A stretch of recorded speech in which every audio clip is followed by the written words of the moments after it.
Hello दोस्तों, last lecture में हम लोगों ने डिस्कस किया था टोटल प्रेशर के बारे में, सेंटर प्रेशर के बारे में। तो मैं रिगेन दोबारा से फिर रिस्टार्ट करता हूँ कि टोटल प्रेशर क्या होता है। Total pressure is the sum of static pressure and dynamic pressure. Static pressure और डायनेमिक प्रेशर का जो सम होता है उसको हम टोटल प्रेशर कहते हैं। हमने स्टडी किया था लास्ट लेक्चर के अंदर, लास्ट स्लाइड के अंदर, कि जो टोटल प्रेशर होता है उसकी 4 स्टेजेस होती हैं। तो यहाँ पर हम जो ये स्लाइड है इसके अंदर हम देख रहे हैं कि the position of the emerged surface में बी हॉरिजॉन्टल, वर्टिकल, इंक्लाइंड और फोर्थ होती है कर्व। तो हम लोगों ने डिस्कस किया था लास्ट स्लाइड के अंदर कि जो टोटल प्रेशर है और कोई हमारे पास कंटेनर है, वो अगर लिक्विड के अंदर किस तरीके से इमर्ज हो सकता है, वो हम लोगों ने लास्ट लेक्चर में डिस्कस किया था। यहीं पर हम स्टार्ट कर रहे हैं कि 4 टाइप्स के हैं इसमें, जो इस स्लाइड के अंदर 3 टाइप्स के दिख रहे हैं। एक है आपके पास हॉरिजॉन्टल, दूसरा vertical and third is inclined and fourth also curve shape. तो हम फर्स्ट देख रहे हैं total pressure on a horizontal emerge surface, कि कोई भी हमारे पास कंटेनर है, कोई भी आइटम है हमारे पास में, वो अगर किसी भी लिक्विड के अंदर, फ्लूइड के अंदर इमर्ज्ड है तो किस पोजीशन में है? हॉरिजॉन्टल पोजीशन में है। तो अगर कोई कंटेनर हॉरिजॉन्टल पोजीशन में इमर्ज्ड है किसी भी फ्लूइड के अंदर, तो उसका हम कैसे उसको देखेंगे, कैसे उसका टोटल प्रेशर फाइंड आउट करेंगे, ये हमें डिस्कस करना है।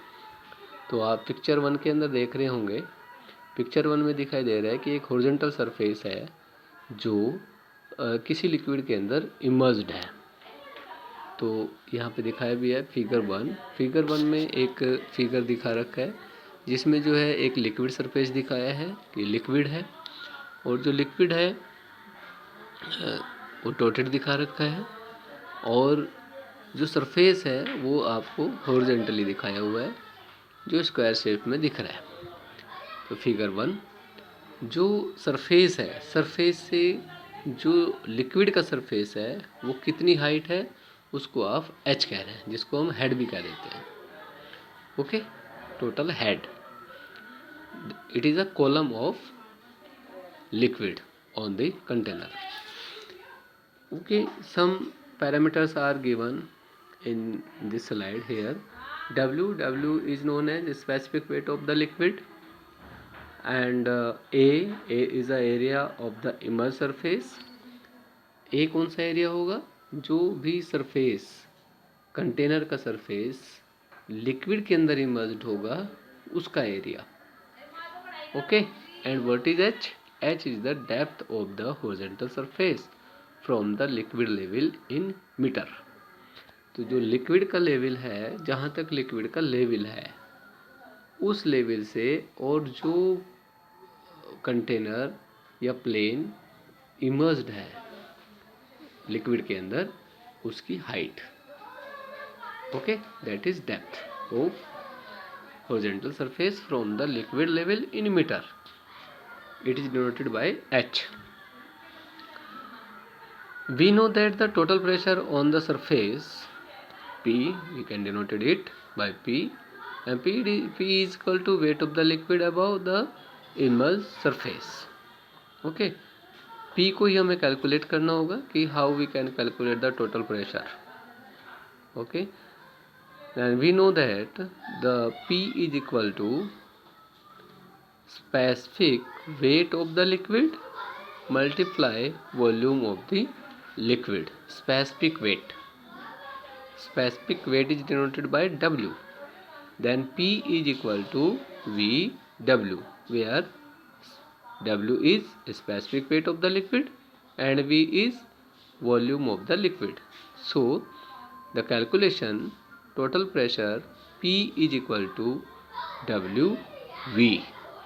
Okay, and V is the volume of the liquid. तो V को हम कैलकुलेट कर सकते हैं किस फॉर्म में?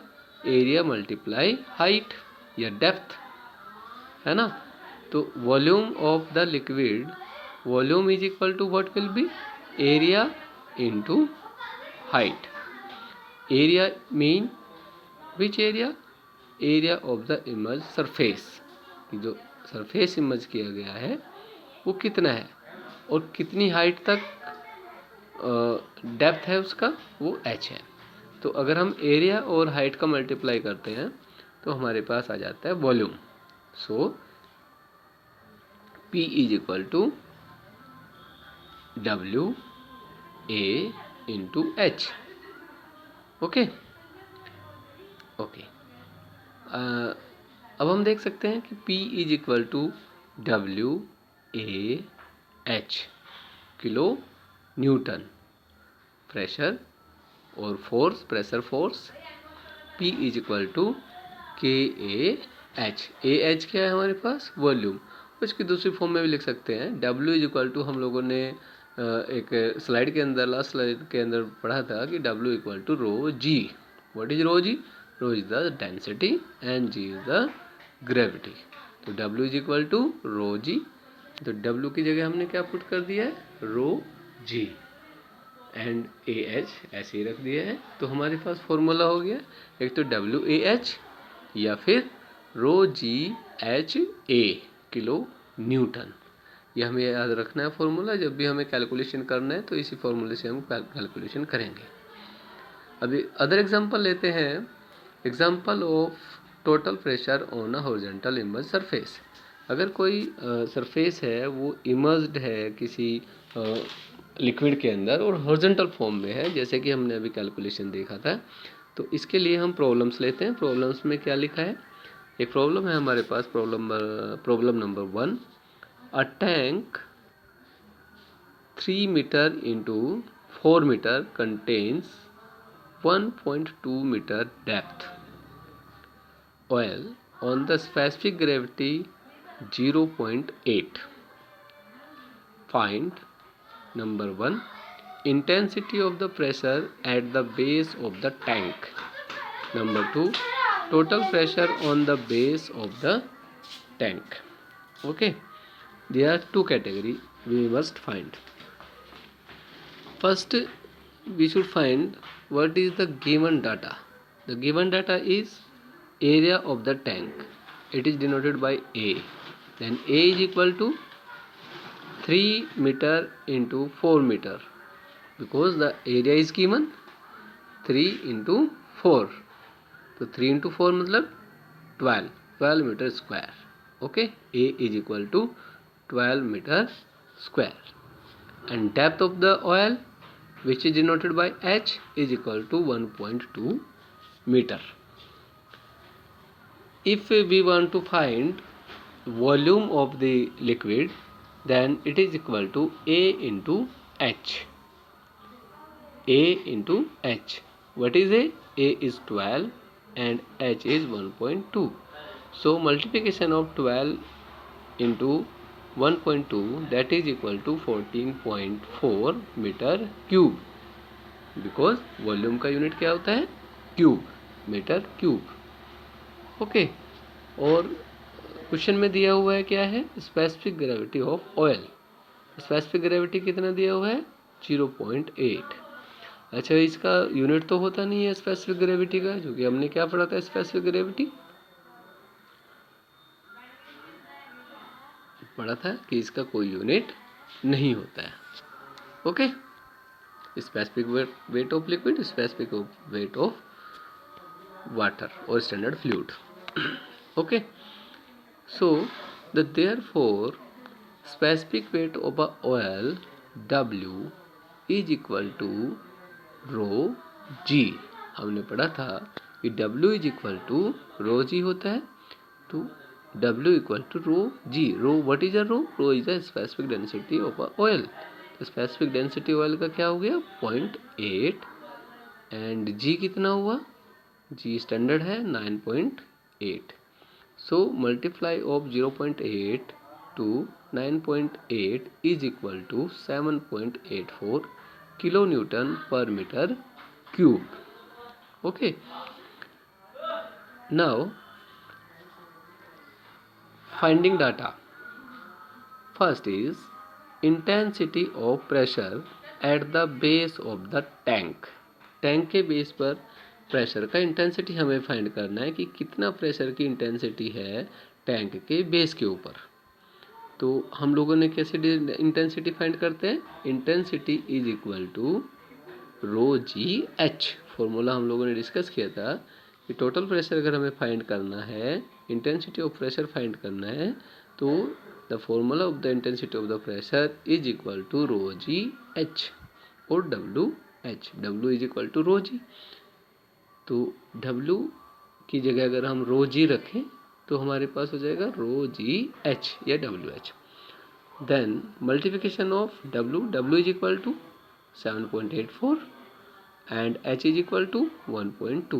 Then multiplication of 7.84 multiply 1.2 is equal to 9.42 kilo newton पर मीटर स्क्वायर। ओके, बिकॉज जब हम h की मल्टीप्लाई कर रहे हैं तो एक मीटर से मीटर कैंसिल हो जाएगा, इसलिए मीटर स्क्वायर नीचे बच जाएगा। सो किलो न्यूटन पर मीटर स्क्वायर, न्यूटन पर metre square is known as pascal. Okay, so kilo newton, kilo pascal इसको हम कह सकते हैं, बिकॉज न्यूटन पर metre square is equal to pascal. Okay, so 9.42 kilo pascal. Next point is B, total pressure on the base of the tank. Tank के base पर total pressure कितना था वो हमें फाइंड करना। हमें पहले फर्स्ट फाइंड क्या किया, इंटेंसिटी ऑफ द प्रेशर, कि प्रेशर का इंटेंसिटी कितना है। अब हमें फाइंड कर रहे हैं कि total pressure on the base कितना है, बेस के ऊपर टोटल प्रेशर कितना है। तो हम देख रहे हैं टोटल प्रेशर का भी हमने क्या पढ़ा था formula, W A H, W A H या W we.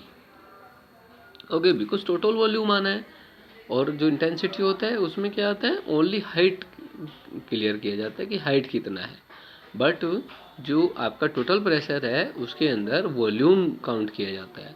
So P is equal to rho A H.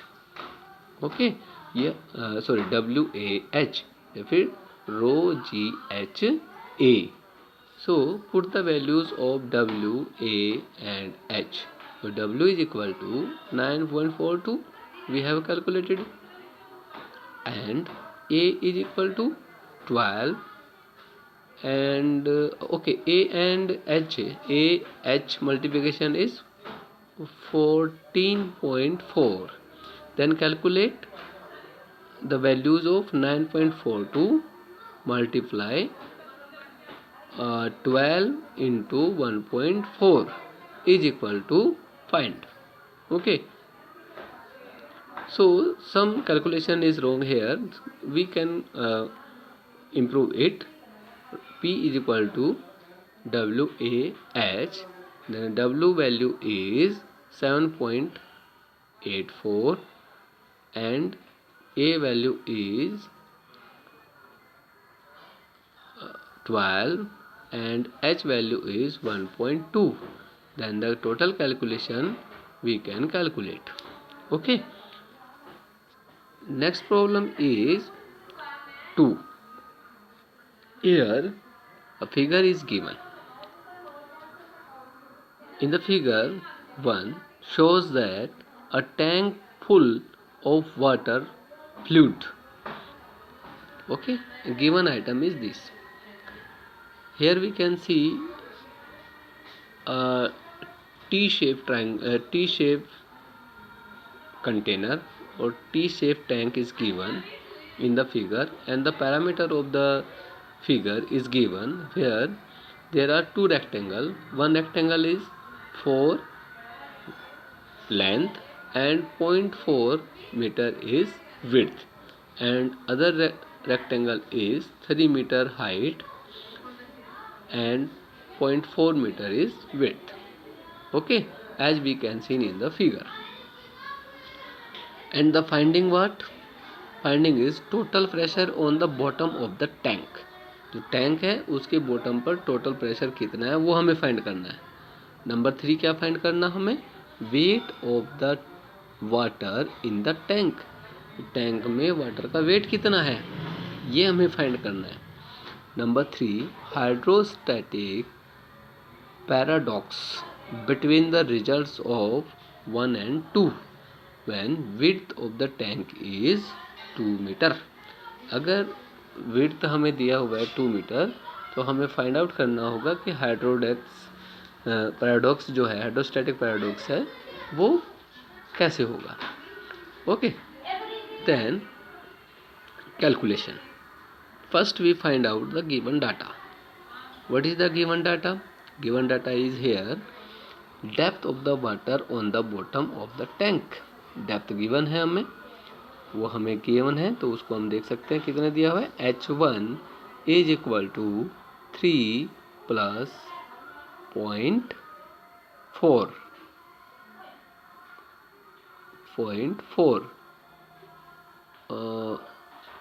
not 0.6, 0.4. Okay, then H1 is equal to 3 because 3 is the height of upper rectangle and the lower rectangle height is 0.4, which is immersed in the liquid. Then the calculation H1 is equal to 3 plus 0.4 is equal to 3.4. Okay, and the width of the tank is equal to 2 meter width given. Okay, the length of the tank at the bottom पर कितना length दिया हुआ है 4 metre. So the area of the bottom A is equal to 4 into 2 because width कितना दिया हुआ है 2 metre और जो लेंथ दिया हुआ है वो कितना है 4। So width is equal to 4 into 2, that is equal to 8 metre square. और हमें फाइंड क्या करना है, find 1 total pressure F on the bottom. Bottom पर हमें क्या फाइंड करना है, टोटल प्रेशर। टोटल प्रेशर के फाइंड करने का फॉर्मूला हमारे पास क्या था, WAH। F is equal to WAH और F is equal to ρGAH, where is rho is specific density and G is specific gravity and A is area and H is depth, and total depth is equal to 3.4 meter. So put the values in this formula rho GAH. Rho, here the standard fluid has been given water.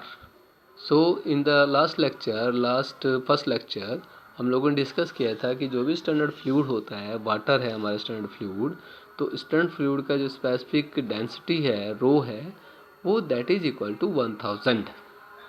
Okay, तो 1000 इसका standard density है। So rho is equal to 1000 and ji is equal to 9.81 and A is equal to 8 and H is equal to 3.4. So that is equal to, the calculation is here in Newton. So we can calculate total force or total pressure on the bottom of the tank. And next is weight of the water in the tank. Tank में total weight कितना है इसका, वो हमें find करना है। तो total weight के लिए हमने फॉर्मूला पढ़ा है क्या, W इंटू वॉल्यूम। फिर जितना उसका W होगा, W मतलब क्या था, W मतलब rho into G, rho G multiply volume of the tank. Volume of the tank हमें कैसे फाइंड करना है, volume of the both rectangles. हमारे पास 2 रेक्टेंगल्स गिवन है, इन दोनों का वॉल्यूम अगर हमें पता होगा तो हम वॉल्यूम ऑफ टैंक फाइंड कर सकते हैं। तो जैसे हमारे पास वॉल्यूम फाइंड करने का क्या है, हमारे पास विड्थ होना चाहिए, लेंथ होना चाहिए, उसका थिकनेस होना चाहिए, उससे हमारा वॉल्यूम फाइंड आउट हो जाएगा। तो जैसे यहाँ पर है कि वॉल्यूम ऑफ द टैंक का वॉल्यूम देखिए आप कितना निकल रहा है। फर्स्ट आपके पास रेक्टेंगल है 3, okay, and width is 0.4, then 3 multiply 4 and the width of this is 2, then 3 multiply 0.4 multiply 2, in the calculation में भी, एंड प्लस सेकंड हमारे पास रेक्टेंगल क्या है, बिलो वाला, जिसमें 4.44 मीटर लेंथ है and 0.4 is a width and और हाइट, और 2 मीटर हमारे पास विड्थ गिवन है. So multiply 4 multiply 0.4 multiply 2, then we can calculate the volumes of both rectangle and can add. So put the values of in the formula, weight of the water in the tank rho g into v volume, then rho is 1000 and g is 9.81, and calculate the volume of the tank, then put values and find the data. Next is number 3, hydrostatic paradox between the results of 1 and 2 where the width of the tank is this. Okay, तो paradox कैसे निकलेगा, हमें find करना होगा कि अगर हमारे पास total pressure is greater than weight of the weight of the water in the tank, if total pressure is greater than the weight of the water in the tank, then it is known as hydrostatic paradox. Okay, so in this question we can see